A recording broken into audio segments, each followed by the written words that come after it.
If you drive down National just north of Kearney, this is what you see, a huge pile of trash left by the tenants who lived in this home. An officer followed him to this America's Best Value Inn behind me and pulled him over. That's when they say he got out of the car with a gun and ran across Glenstone to this Kmart, then walked across Kearney to this Walmart parking lot. And that's where they say things got heated. The police have confirmed that these emails are real and that they were sent between employees working here in the records department. I'm going to move the camera now.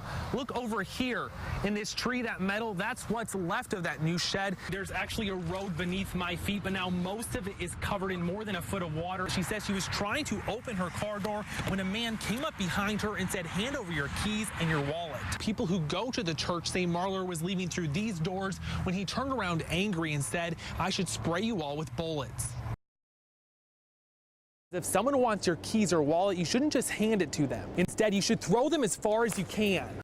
Then when they go to pick it up, you can run in the other direction. For years, police departments have depended on dash cam video like this, but here's the problem. When an officer walks away from the car, they're out of the shot. With body cameras, police can record video even when they step away from the car and use it as evidence. A lot of industries are using drones as an affordable way to get a new perspective. When you get a higher view, there's a lot more you can see. 20 years ago, security meant taking your social security card and your birth certificate and locking them up in a safe like this. But now times have changed and you enter that same information here. But whatever you type here can end up anywhere in the world. If this new bill is passed, homeschoolers won't be able to just walk onto a team. They'll have to try out just like everyone else. So if they've got mad skills like me, they probably won't make the team. Love the area, love the house. Rodney Wiseman has lived in this house on North National for about 6 years. Centrally located with hospitals, pharmacies, drugstores. Now it's time to sell. It was a great area for my wife, but now we have a couple of children, both of which are under 3 years old. We're just wanting to get a place in the country. So all this can be yours. 3 bedrooms, 1 bath, and a great view from the front porch. Well, scratch that. A great view of a giant pile of trash. The persons that lived there, they relocated, and they just put the remaining elements that they didn't need on the curb. And I'm sure they were just expecting the city or the trash to pick it up or what have you. That was more than a week ago. It's very annoying. You can see sofas, love seats, mattress, dressers, TVs that doesn't work. That's not even counting all the trash bags. Wiseman says the mess didn't start out like this, but people driving by dug through the pile, and what they didn't want, they just pitched. I'm wondering when the city is going to come by or someone is going to come by and haul it away, because it's definitely a hindrance for potentially in selling my house. We have to go through a very specific legal process. We can't just say, that's a violation, I'll be out tomorrow to clean it up. Yesterday, the city left this notice telling the owner he has 15 days to clean up the mess, or the city will do it for him and charge him on his property taxes. It wants the trash gone before it causes more problems. It draws the rats and the rodents and things of that nature. Those type of issues can migrate to the adjoining properties, which may be pristine and clean. Wiseman says when he called the city to report the mess, they were great to work with. He's not upset with them, he just wants the pile gone. Early this morning I was picking up trash in my yard, in the neighbor's yard. Kenneth Johnson says this statue helps him honor his brothers and sisters in arms. He had 3 of them in this garden. Then about a week ago, someone stole 2. I'm a patriot. I love my country, and I've been in a lot of them. You won't find the freedom that you have here in the United States. Kenneth Johnson used these 3 statues to remind people driving by that freedom came at a cost. I mean, it was a kneeling soldier at the cross was the main one. Gone. The man carrying a rifle. Also gone. You mess with a lot of my stuff, but don't mess with my military stuff. I earned it. Earned it with 20 years of service. I was in special troops in Heidelberg, Germany for 6 years. I've got 1 year in Vietnam. For Johnson, the statues are a whole lot more than just chunks of concrete. It was me showing that I'm proud of my country. The Greene County Sheriff's Office is trying to track the statues down. We talked to the people who live in the area, anybody who may have been out at the time, whether it's landscapers, the mail carrier. No leads so far, but they do want your help. Somebody notices it in a store or in a flea market or something like that, we can always contact the manager or the owner and ask them, you know, maybe if they know who brought it in or when they possibly brought it in. So Johnson can get his statues back. I had one setting here. Don't steal from me. Come up, I'll give you a shirt off my back, but don't steal from me. But Johnson says he's willing to forgive. If the person that took them returned them, I wouldn't be unhappy about it. In Springfield, I'd just accept them. Jonathan Wahl, KSPR News. It's just hard to take right now. Roy Burgess sits on his front porch listening to the rain and thunder, I'm not coping very well with it at all. remembering just 12 hours ago. It's heartbreaking.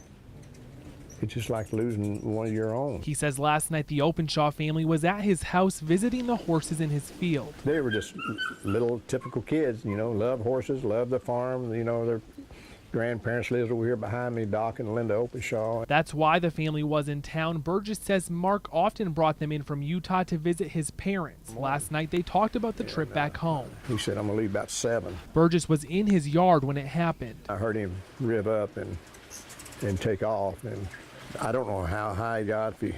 He wasn't very high, but something happened that all at once the explosion hit the ground and smoke's all I could see. He says as the plane took off, family members were waving goodbye. Mark's mother and sister and her sister's kid were standing by the house at the yard there. They had to watch in horror as the plane came crashing to the ground. It was right there. Can imagine what they're going through. So he thinks about the family as he sits on his front porch remembering. It seemed like they loved life. You couldn't ask for better people. I was in here working on a sign and I heard a loud bang and I heard people screaming. Chris Eaton works next door to the body shop and was working when the accident happened. I went outside next door and found Albie and his wife laying on the gravel out there. An employee who works at the shop tells KSPR that yesterday Albie was standing next to this white truck giving a customer an estimate. His wife stepped outside to kiss him goodbye. That's when one of the truck tires came flying towards them. Bounced over the interstate twice and managed to bounce his fence and hit both of them at the same time. I couldn't believe. What's the odds? The truck driver told Highway Patrol investigators that he had just had the wheels worked on at a small shop in Las Vegas before driving to Lebanon, where the 2 wheels, tire, and rim flew off. The speed limit on the highway is 70 miles an hour. I could tell they were both hurt bad. At the sign shop next door, we talked with these 3 guys. They've each known Albie for more than 20 years. Albie's a great guy. You couldn't ask for a better neighbor. Anytime you see Albie, you're going to get a conversation. He's a real good guy. He helped anybody, anytime. The couple has touched a lot of lives. He supplied our family with cars for years. And if my kids didn't have enough money to pay for them all at once, he'd carry them. If they was late on a payment, you never heard nothing about it. Now friends are hoping and praying for the best. I just hope he gets better. Him and her both. I just can't imagine him not being next door. Right, me either. He's always been there. Yeah. Can't they find something better to do? I don't understand this. If you take a walk down St. Mary Street and look closely at the mailboxes, you'll see dents, cracks, bends, and sometimes a missing mailbox. They've got ball bats or something. They're just smashing the heck out of everything. Tamara Wright has lived on the street for about a year. She says her mailbox has been targeted 4 times. I don't know why they're doing this. Do they not have anything else better to do? And she's not alone. Mine was damaged, but not as bad as some, and I repaired it. My sister's across the street was taken away, and I put a new one up for her. Dan Rittenauer pointed up and down the street at mailbox after mailbox that was damaged. What do you get out of damaging other people's property that you don't even know? He laughs because he doesn't know what else to do. What can one do about it?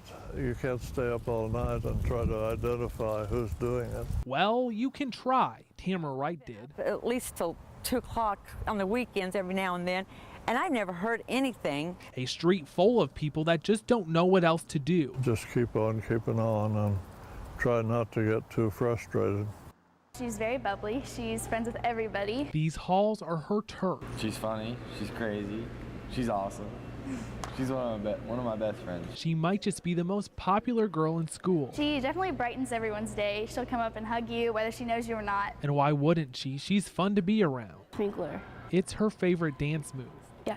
And she loves to dance with her friends. Very good. Dana started school in Republic in 3rd grade. Her mom says she's always been accepted by her peers. The students make sure she gets up and down the stairs. They make sure if it's raining, she has an umbrella. They'll walk her to the car even if I'm right beside her. Everyone knows Dana. She's their friend.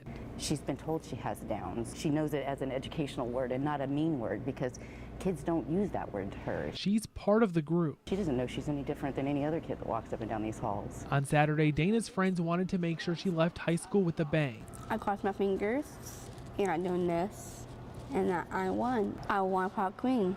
We're standing up there ready to find out who won, and she goes, I lost, I didn't win. Then they said Dana, and she goes, yes. It was a very happy night, seeing her win, seeing the smile on her face and how happy she was. Her friends talked in advance, no question about it. Dana was going to win. That's just something Dana's always going to remember for the rest of her life. In Republic, Something that she can hold on to forever. Jonathan Wahl, The prom is my favorite. KSPR News.